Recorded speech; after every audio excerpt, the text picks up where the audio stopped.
方法係啦，一扯就着。但係如果佢扯唔着嘅話咧，你哋咧就將個風速向上推上去，扯一下。咁呢個時候咧，部機正常咧佢係會唔着噶。咁咧到我哋落翻去下邊嘅時候咧，扯一下，咁就可以着得到噶啦。咁左手邊咧有個前波掣嘅，咁向前推咧佢就會向前行噶啦。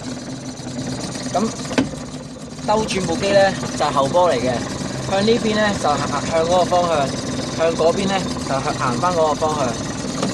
咁呢個咧係油門掣嚟嘅，專係攞嚟俾大細友嘅，快慢都係教佢噶啦。紅色繩呢度咧掹時可以熄機，但係掹咗時之後咧記得插翻，又或者係撳掣熄機。嗱，睇住啦，再着多次啦。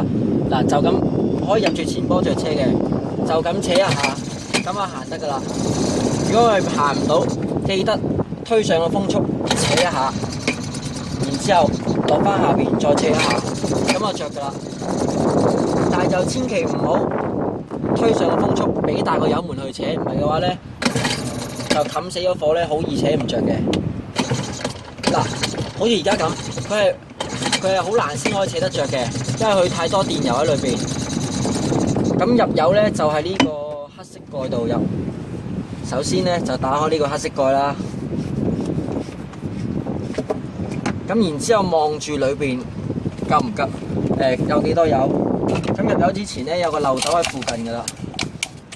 如果冇漏斗咧，你哋喺啲船艙度抄下咧，正常就有喺度噶啦。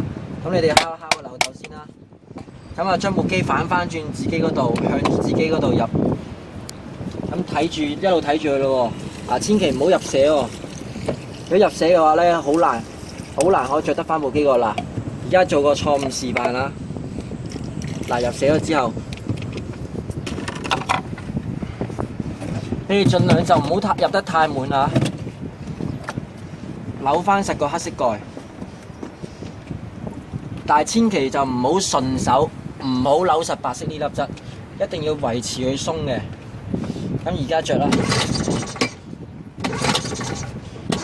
嗱，如果佢入得太多油咧，就會有而家咁嘅情況啦，洗極都唔着嘅。咁咧就要將個風速又係一樣，同樣係推翻，再扯一下，落翻去，再扯。如果再係唔得嘅話咧，就要將個風速推上去，扯一下，落翻去，先俾大油扯，咁就可以扯得着部機㗎啦。着咗之後咧，即刻可以慢慢收翻細個油佢，係啦。記得推上個風速嘅時候，唔可以俾大油去扯，一扯咗就好難可以扯得翻着噶啦。係上風速扯一下，落翻去俾大油扯，